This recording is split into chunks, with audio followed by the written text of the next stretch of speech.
Olá, pessoal. Estamos de volta então para continuar falando sobre a fotossíntese,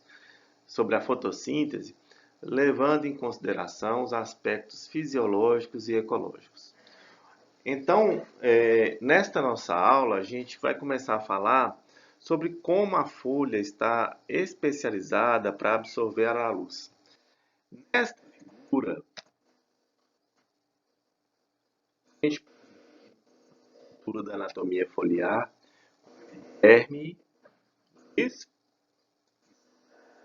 de de células aqui, que é esta camada de células aqui acima do parênquima palissático, a gente tem a epiderme superior, né, neste caso, que é também conhecida como epiderme adaxial, epiderme inferior, que é conhecida como a epiderme abaxial, ok?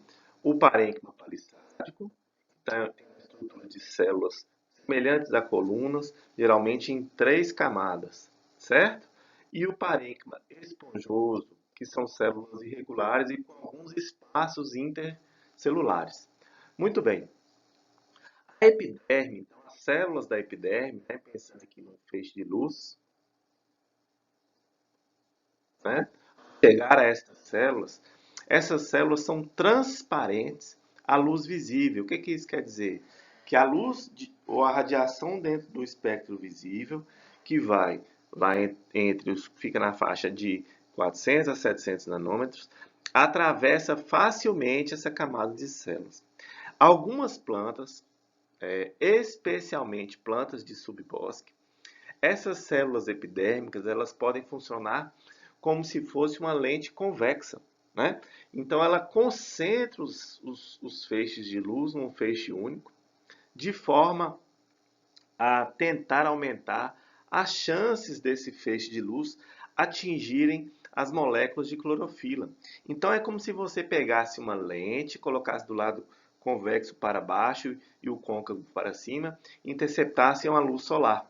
Né? Se alguém já fez esse tipo de experiência, observa, por exemplo, que os feixes de luz solar são tão concentrados que eles podem até colocar fogo em algumas estruturas, por exemplo, num pedaço de papel ou numa palha, né? Até utilizado em algumas situações para isso, né? Obviamente que com responsabilidade. Bom, então ao concentrar esses feixes de luz, a tendência é que se aumente a quantidade de energia, de fluxo de fótons naquele local, né? E aí atinge a clorofila. Aqui a gente tem, então, parênquima palissádico, né? Onde estão lá ah, os cloroplastos, né, que são organelas, e as clorofilas estão ali dentro dos cloroplastos. Só que elas não são uniformemente distribuídas. Ela está dentro do cloroplasto. Então vai ter região de sobreposição de diversas moléculas de clorofila entre essas células, deixando algumas lacunas, fazendo com que os feixes luminosos, assim como se fosse uma peneira, aí conhecido como efeito peneira, né, os feixes luminosos atravessem parte desse parênquima palissádico.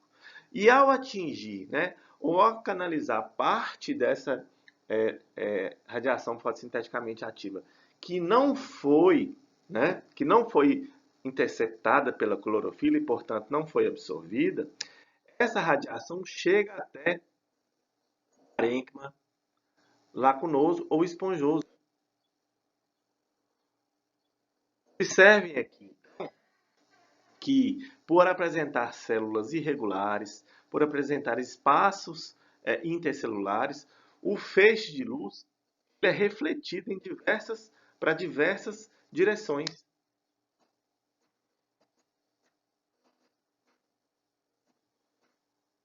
aumentando assim a probabilidade de interceptação de alguma clorofila que esteja nessas células, ou até mesmo no parênquima palissádico, e aí começando o processo ou a fase fotoquímica da fotossíntese.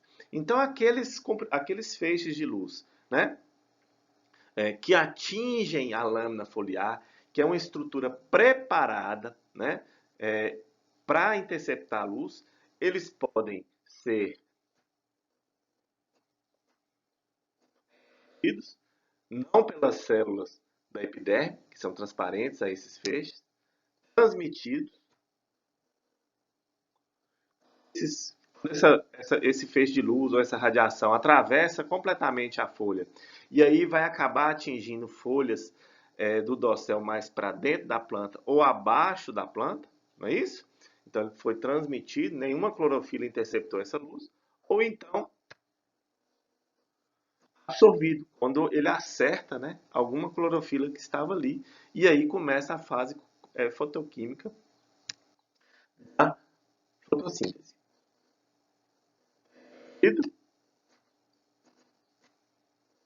Transmitido.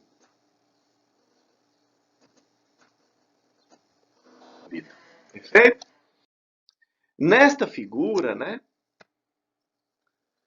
a gente tem um esquema mostrando as propriedades ópticas de uma folha do feijoeiro, né? E a porcentagem de luz absorvida, essa faixa maior aqui, ó, né? Meio rosé, meio salmão, né? A porcentagem de luz transmitida, que é essa faixa aqui azulada, e a porcentagem de luz refletida, né? Dentro do espectro de radiação fotossinteticamente ativa. O que a gente observa em relação a essa percentagem de luz? Que nas faixas de comprimento de onda próximas do azul, ou próxima aqui do comprimento de onda do espectro visível dos 400 nanômetros, né? Próxima até inclusive na região próxima ao UV, a folha de feijão absorve muita luz. Pequena porção é refletida e nenhuma transmitida, né? Então ela consegue absorver bastante luz nessa faixa de comprimento de onda. Vejam e verifiquem que ocorre uma redução da absorção de luz e da absorção de luz e aumento da reflexão de luz.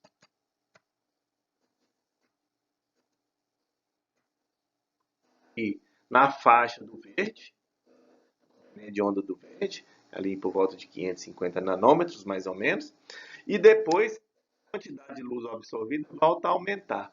Sendo que a partir do comprimento de onda vermelho, aqui, ó, né, boa parte da luz ou é refletida ou é transmitida, certo? Então esse seria a forma, né, as propriedades a porcentagem de absorção de luz aqui de uma folha de feijoeiro. Percebam que a radiação, então, o fluxo de fótons, né, a radiação o fluxo de fótons que chega numa folha, ele tem quantidade e qualidade, né? Que quando a gente diz qualidade, a gente se refere ao comprimento de onda.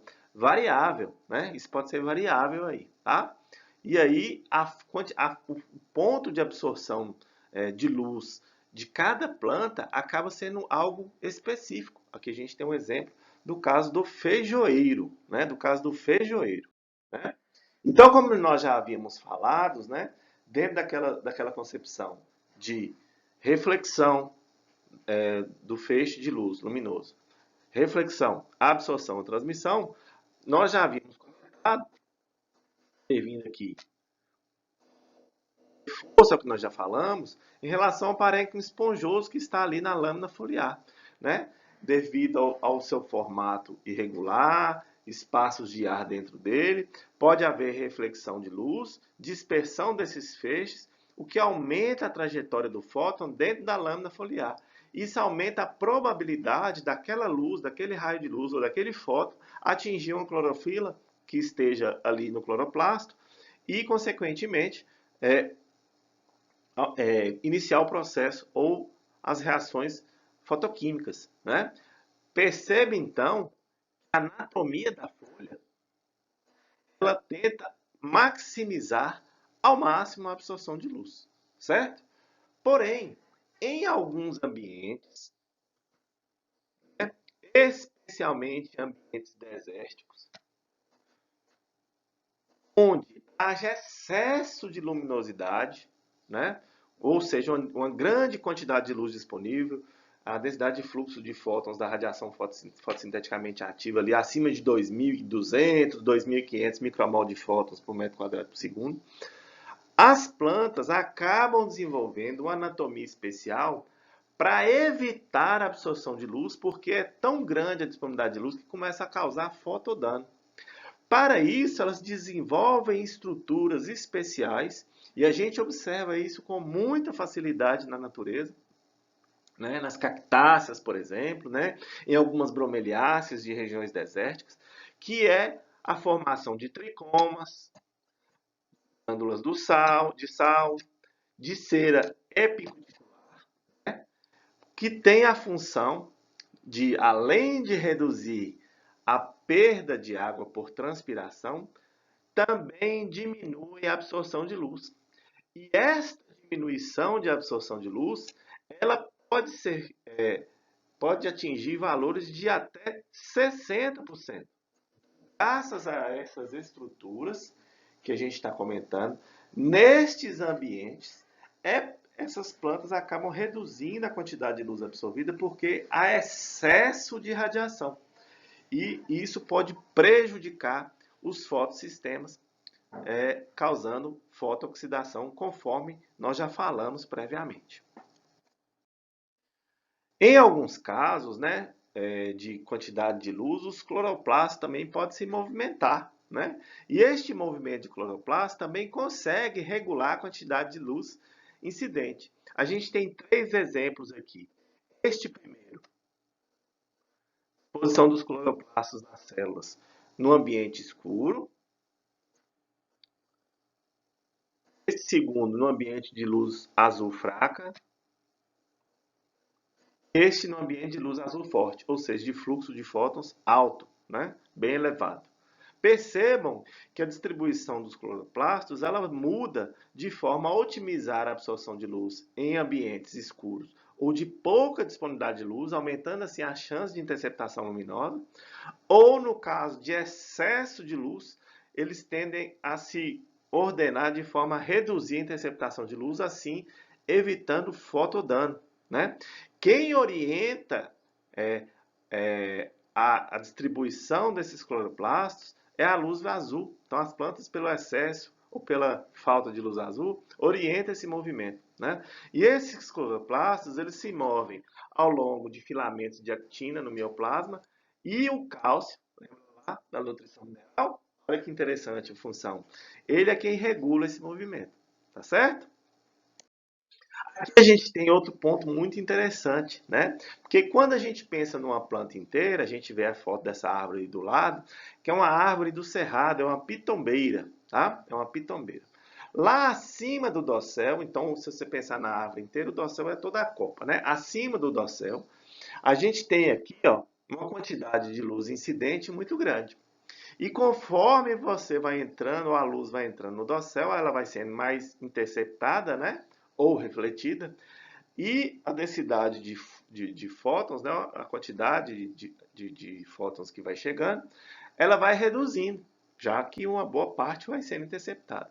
Então, a quantidade, a qualidade da luz, ela altera dentro do dossel da planta e abaixo da planta. Né? Pensando num bosque, as plantas que estão no subbosque, ou seja, abaixo das árvores, elas recebem quantidades pequenas de luz, às vezes algumas manchas, né, ou faixas de luz solar que variam ao longo do dia, não é isso? Com qualidade muito variável também. E elas têm que se ajustar e se adaptar a essa condição.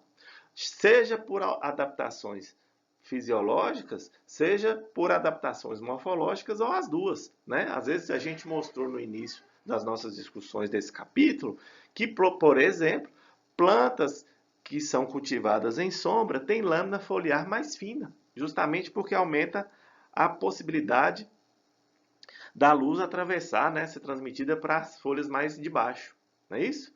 Então, neste gráfico que mostra a distribuição relativa espectral da luz no topo do dossel, né, a gente tem aqui no eixo X os comprimentos de onda, né, da radiação fotossinteticamente ativa, que vai do azul ao vermelho, e a densidade de fluxo de fótons relativa. Percebam aqui, ó, a linha vermelha, quantidade de luz que chega no topo do dossel, né, de uma árvore é muito alta, ou a densidade de fluxo é muito alta, e a quantidade de luz que chega aqui abaixo do dossel é muito. Vendo que essa quantidade de luz que chega abaixo do dossel no de onda verde, né, varia bastante a qualidade, não é o que acontece lá é, na linha vermelha, né? Ela tem a partir do verde praticamente constante, né? Por quê? Porque a planta absorve principalmente pouco chega até abaixo do dossel, não é isso? E aí um pico no verde. Então do dossel, as folhas lá de baixo do dossel, mais para dentro da copa, elas vão recebendo intensidades de luz diferentes e qualidades de luz diferentes. Tá? Qualidade, quando a gente fala de comprimento de onda, né? Quantidade e qualidade, né? De luz diferente. E aí a quantidade de luz vermelha que chega abaixo do dossel é bem pequena, né? Também de luz azul. E aí as plantas que estão no subbosque, né? Elas precisam e vão se adaptar a essa condição. Daí que existem plantas que são adaptadas à condição de sombra. Elas crescem em condição de sombra. Elas estão adaptadas à condição de sombra. São muitas vezes plantas até utilizadas como plantas ornamentais. A gente tem vários exemplos de plantas ornamentais que devem ser mantidas dentro de casa ou em ambientes sombreados dentro de casa, onde a densidade de fluxo de fótons é bem baixa. Elas estão adaptadas àquela condição, né? Nós vamos ver no futuro, nas próximas aulas, algumas diferenças em relação às taxas fotossintéticas dessas plantas, certo? Já outras não podem de forma alguma serem cultivadas em ambientes de sombra. É o caso da grama, é o caso das gramíneas forrageiras, né, de outras gramíneas, que se você colocar em ambiente de sombra, ela não se adapta nessa condição. Porque mesmo aquela quantidade de luz que chega, e mesmo aquelas manchas de luz solar que chegam nela, não são suficientes para mantê-las vivas. E existem aquelas plantas que são tolerantes à sombra, ou seja, elas apresentam plasticidade suficiente, tanto para serem produtivas e crescerem em ambientes ensolarados, como, por exemplo, para serem produtivas e crescerem em ambientes sombreados. É o caso, por exemplo, do cacaueiro, né? Que é uma planta tolerante à sombra, né? Ok? Bom, nossa aula termina aqui.